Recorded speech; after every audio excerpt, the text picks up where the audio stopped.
Okay, this morning, we got actually some good news. First-time jobless claims. They came in at their lowest level in 7 weeks. This after a report earlier this week that the JOLT survey, the job openings number that we get, it actually in December was at a record high. But the Republican presidential frontrunner is calling baloney on all of those data points. Donald Trump spoke about that with our Stuart Varney this morning. Listen to what he said. If you add up all of the people that have looked for jobs and cannot find them, and now have given up looking, you're talking about an employment rate that could be as high as 25%. And then on the complete other side, you have Bernie Sanders also bemoaning the fact that a lot of people don't either have the job they want or any job at all. So on both sides, it becomes the polarizing issue. Who wins in a very questionable economy? I'm bringing in Mathew Littman. He's a Democratic strategist and former speechwriter for then-Senator Joe Biden, along with Michael Goodwin, who's a columnist for the New York Post and a Fox News contributor. And Fox Business. Good to see you, Michael. Gentlemen, on the surface, we got positive data. So, Mathew Littman, that goes certainly to the Democrats who would say, well, the job looks better, the jobs picture looks better. And yes, on any given day, the Dow looks worrisome, but since 2009, we've come well up off those lows. So who wins? How do you play a very questionable economy if you're, say, the Democratic side here? So there's no question that the economy is in better shape than it was before Barack Obama took office, right? After a long rule of Republicans. And then we had, before George W. Bush, George H.W. Bush.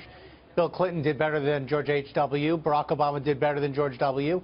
And I would assume that the next Democratic president would probably do better than the next Republican president.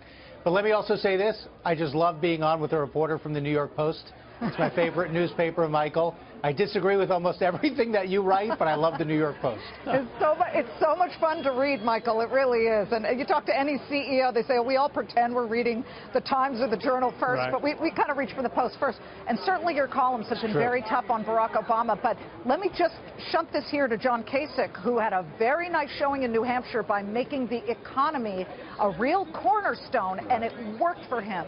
Will it continue to work for him, or does what Donald Trump says, which is really striking at the heart of what people feel, that it's not a great job market, which one will work better in South Carolina? Well, look, I would throw Bernie Sanders into the Republican side of the ledger in the sense that he is criticizing the economy. He does not find any real fruits from the Obama economy. Hillary Clinton, the Obama economy is one of her burdens. So the idea that a Democrat can profit from this economy, I think, is mistaken. I think neither one of them really feel that way, especially on days like today. And I should say that I think that almost any event that happens from here until the election is most likely to favor the Republican candidates, because whether it's terrorism or the economy or just the continual bleeding of the market down, I think all of those make it very difficult for a third consecutive term of one party. That has been the recent history. Really only George H.W. Bush following Reagan. Normally you get a switch of parties after 2 terms. I think that's what days like today make more likely. Mathew, how do you counter that? Well, I think Michael makes a good point in that Sanders is not running on the Obama legacy, and Hillary is running on that a little bit more.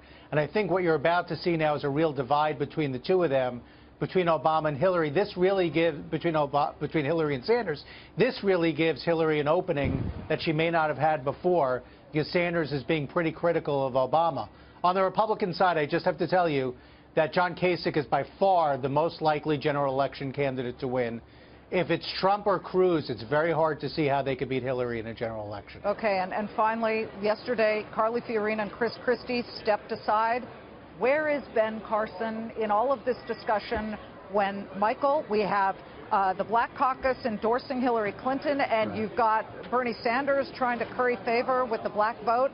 Ben Carson is an African-American, and he's not even part of this conversation. Look, I think the process is working. I mean, the whole idea of each state is basically to winnow down the field. The Republican field, I think, started with something like 16 or 17. We're down now to 5 or 6 main candidates still standing. And I think Dr. Carson is probably the next one to leave the race.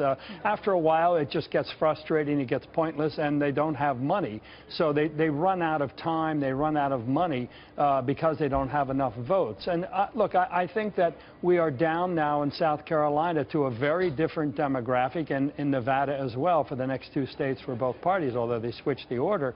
I do think this will be a further definition of the race on both sides. And I think, of course, with Bernie Sanders, can he break out of the Northeast? Can he be a different candidate? Can he be a national candidate? That is his test. I think Trump, we already see strength in South Carolina, strength in the Southeastern Conference primary. So I think that the races are each proceeding as they should, winnowing and targeting. I don't like, you know, Michael, I don't like agreeing with you this much. But I think you're right on this one, too. Ben Carson is the next one to drop out. But I have to say, on the Republican side, as much as I think Kasich should get into that final three, it's really going to be between Cruz and Trump. And the Republican Party better get used to it. Yeah. There's no establishment candidate coming to save the day. Everybody around here, at least, is saying, watch out for the guy with the most money, and that's Michael Bloomberg. And that will be a discussion for another day. We'll bring you both back. It's a long way till November, gentlemen. Thank you. Thank you very much, Matt.